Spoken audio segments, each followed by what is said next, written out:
उज्जैन के महाकाल मंदिर में गुरुवार को नगरीय प्रशासन मंत्री भूपेंद्र सिंह ने अपनी पत्नी के साथ दर्शन किए। भूपेंद्र सिंह ने बाबा महाकाल से मनोकामनाएं मांगी, साथ ही प्रदेश की सुख समृद्धि की कामनाएं की। भूपेंद्र सिंह ने कहा कि फिलहाल प्रदेश के 7 जिलों में रविवार को लॉकडाउन रहेगा। दरअसल उज्जैन के महाकाल मंदिर में वीवीआईपी श्रद्धालुओं के दर्शन का सिलसिला लगातार जारी रहेगा। ऐसे में गुरुवार को प्रदेश के नगरीय प्रशासन मंत्री भूपेंद्र सिंह अपनी पत्नी के साथ महाकाल मंदिर पहुंचे। चांदी गेट से भूपेंद्र सिंह ने बाबा महाकाल के दर्शन किए। पंडित पुजारी ने विधि विधान से मंत्रोच्चारण के साथ पूजन संपन्न कराया, जिसके बाद भूपेंद्र सिंह ने नदी हॉल में बैठकर महाकाल की आराधनाएं की और प्रदेश की सुख और समृद्धि की कामनाएं मांगी। साथ ही कोरोना प्रदेश बने ऐसी प्रार्थना भी बाबा महाकाल से की। मीडिया से चर्चा के दौरान भूपेंद्र सिंह ने कहा कि फिलहाल प्रदेश के 7 जिलों में रविवार को लॉकडाउन लगेगा। इसके साथ रेस्टोरेंट्स और बार 2 घंटे का अतिरिक्त शुल्क जमा कर इसका उपयोग कर सकेंगे। भूपेंद्र ने बताया कि कैबिनेट में अवैध कॉलोनी पर कब्जा और बेचने वाले कॉलोनी पर कार्रवाई को लेकर फैसला किया गया है। इस दौरान बड़ी संख्या में भाजपा नेता और अन्य जनप्रतिनिधि मौजूद रहे। मिला उनकी कृपा से और बाबा महाकाल के दर्शन किए और उनकी कृपा हम सब पर इसी तरह बनी रहे, ऐसी प्रार्थना बाबा से की। देखिए, कल जो निर्णय हुआ है ये बहुत ही ऐतिहासिक निर्णय है। पूरे प्रदेश में ऐसी लगभग 7,000 के लगभग कॉलोनियाँ थी जो अवैध तरीके से बनाई गई थी।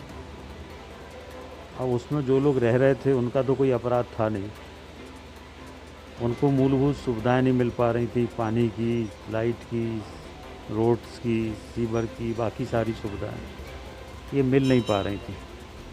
तो उनका तो कोई अपराध था नहीं जिन्होंने प्लाट खरीदे थे।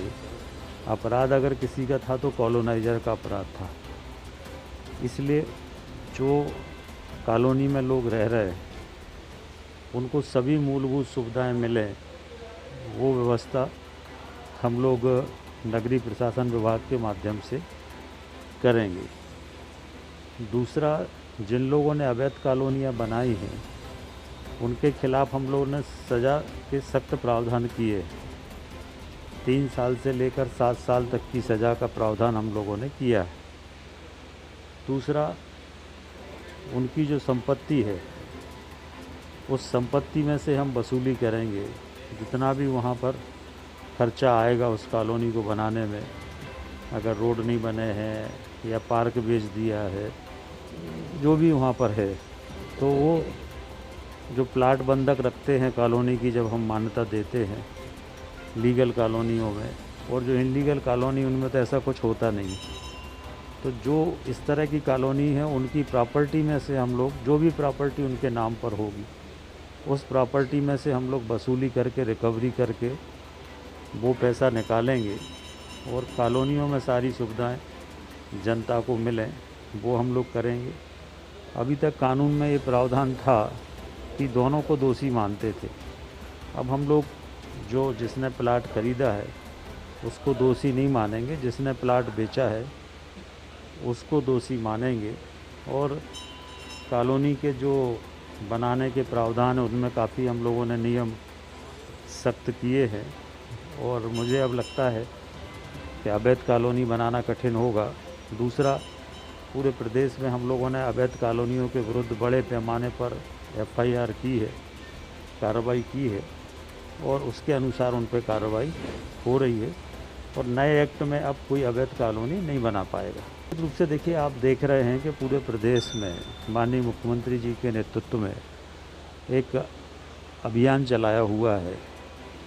जो भूमाफिया हैं, शराब माफिया हैं, रेत माफिया हैं, अलग अलग प्रकार के जो माफिया, उनके खिलाफ़ एक अभियान पूरे प्रदेश में चला हुआ है और अभी तक लगभग पूरे प्रदेश में 3000 हेक्टेयर भूमि हम लोग अतिक्रमण से मुक्त करा चुके हैं, जिसकी कीमत लगभग 10,000 करोड़ के आसपास है। तो ये अभियान चल रहा है और ऐसे जैसे जैसे लोग चिन्हित होते जाएंगे वैसे वैसे अभियान हम लोग चलाएंगे। और मैं आपको विश्वास दिलाता हूँ कि हमारे माननीय मुख्यमंत्री जी किसी भी माफिया को नहीं छोड़ेंगे। बड़े इंदौर में आप देख रहे हैं बड़े बड़े माफिया जो थे उनके खिलाफ़ कार्रवाइयाँ हो रही हैं, जेल जा रहे हैं, अनेक प्रकार की कार्रवाइयाँ पूरे प्रदेश में। दिलाता हूँ कि हमारे माननीय मुख्यमंत्री जी किसी भी माफिया को नहीं छोड़ेंगे। बड़े इंदौर में आप देख रहे हैं बड़े बड़े माफिया जो थे उनके खिलाफ़ कार्रवाइयाँ हो रही हैं, जेल जा रहे हैं, अनेक प्रकार की कार्रवाइयाँ पूरे प्रदेश में हो रही हैं। तो सख्ती के साथ इस तरह के गलत काम करने वालों को हमारी सरकार कुचलने का काम करेगी। जानकारी नहीं है, मैं इसका पता लगाऊंगा और इसमें अगर कोई गड़बड़ी होगी तो हम ज़रूर उसमें कार्रवाई करेंगे। कैबिनेट का फैसला नहीं है, फैसला इस तरह का है कि अगर कोई बार है, बार चल रहा है, मान लो बार में कोई पार्टी है किसी की और वो चाहते कि हमें 2 घंटे की छूट मिल जाए, 11 बजे की जगह या 10 की बजाय 12 बजे तक, 2 बजे तक, तो उसका उनको अतिरिक्त शुल्क जमा करना पड़ेगा। और उसी कैंपस में, उसके बाहर नहीं, उसी कैंपस में अतिरिक्त शुल्क जमा करके उनको वो उतने 2 घंटे की अनुमति मिलेगी। उसके 5,000 रुपये उनको जमा करना पड़ेंगे। ऐसा नहीं है कि उनको फ्री में ये सुविधा मिली है। पार्टियां हैं, शादियों में लेट हो जाते या कोई वैसा पार्टी, परिवार की पार्टी है, तो उसको शुल्क के साथ अनुमति लेना पड़ेगी और उसके बाद ये छूट मिलेगी। इसमें सख्ती के निर्देश हैं और जहाँ पर भी अगर अधिकारी लापरवाही करेंगे तो हम लोग कार्रवाई करेंगे। 13 शहरों में और लॉकडाउन लगाया जाएगा, कौन कौन से 13 शहर होंगे? नहीं, अभी 13 शहर नहीं है, 7 शहर अभी तय हुए हैं, जिनकी कल सूची भी आई थी। उसमें छिंदवाड़ा है, भोपाल है, जबलपुर है, इंदौर है, रतलाम शायद है, ऐसे 7 शहर हैं, मुझे 7 नाम याद नहीं है। 7 शहरों में अभी सिर्फ संडे को लॉकडाउन लगाएंगे। अभी तो हम लोगों की कोशिश ये है कि लॉकडाउन कम से कम लगाना पड़े और मास्क के माध्यम से, प्रचार प्रसार के माध्यम से लोगों को जागरूक करके इसको हम लोग रोकें, ये हमारा प्रयास है। किसी को भी सवाल खड़े करने में विपक्ष में कोई वो नहीं लगता है, परंतु वो बताएं कि क्या करना चाहिए। लोग मास्क लगाएं, इसके प्रचार प्रसार करने के लिए लोगों को ये ध्यान हो। पहले भी जैसे सायरन बजते थे, पुरानी व्यवस्था में हमारे यहाँ सायरन समय के बजते थे, तो लोगों को पता चलता था इतना बज गया, अब हमें काम पे जाना है। तो सायरन से मतलब यही है कि लोगों को ये लगे कि हमें मास्क हम लगाएं कि नहीं, हम अब सोशल डिस्टेंस का पालन कर रहे हैं कि नहीं। तो इस लोगों को सजग करने का एक माध्यम है, इस पर राजनीति नहीं होना चाहिए। क्या आप मानते हैं? नहीं, सायरन बजाने से कोई कोरोना ख़त्म नहीं होता, पर सायरन बजाने के पीछे उद्देश्य यही होता है कि आपके ध्यान में रहे कि आप मास्क लगाए हैं कि नहीं लगाए हैं, आप सोशल डिस्टेंस का पालन कर रहे हैं कि नहीं कर रहे हैं। जब तक कोई टोकेगा नहीं हमें, अगर हम फिल्म में जाते हैं देखने के लिए और इंटरवल की घंटी नहीं होती तो पता ही नहीं चलता इंटरवल हो गया। तो इसलिए ये सायरन जो है ये लोगों को जागरूक करने का एक माध्यम है, उसके अलावा कुछ नहीं। एक आखिरी सवाल में एक तरफा चुनाव हो रहा है, आप देख रहे हैं माननीय प्रधानमंत्री जी की रैलियों में 10 से 15 लाख लोग उनकी रैलियों में आ रहे हैं। भाजपा की सब तरफ जो रैलियां हो रही हैं, अपार जन समर्थन मिल रहा है। इनका तृणमूल कांग्रेस जो है ममता जी की, इसको लोग छोड़ के भारतीय जनता पार्टी में आ रहे हैं। अब अकेले ममता बनर्जी जी बची हैं, उनके सब बड़े नेता उनका साथ छोड़ चुके हैं।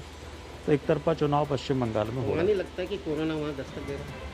नहीं, निश्चित रूप से केंद्र सरकार का गाइडलाइन एक ही है पूरे देश में। देखिए तो वहाँ आखिर लॉकडाउन का पालन या कोरोना का पालन क्यों नहीं कराया जा रहा है? नहीं, वहाँ पर जो भी करना है, चूँकि अब चुनाव आयोग के अधिकार क्षेत्र में है, अब वहाँ कोई सरकार को किसी प्रकार के अधिकार नहीं है, ना राज्य सरकार को ना केंद्र सरकार को, और इसलिए चुनाव आयोग इसको ध्यान में रखकर जो निर्देश जारी करेगा उसका पालन हम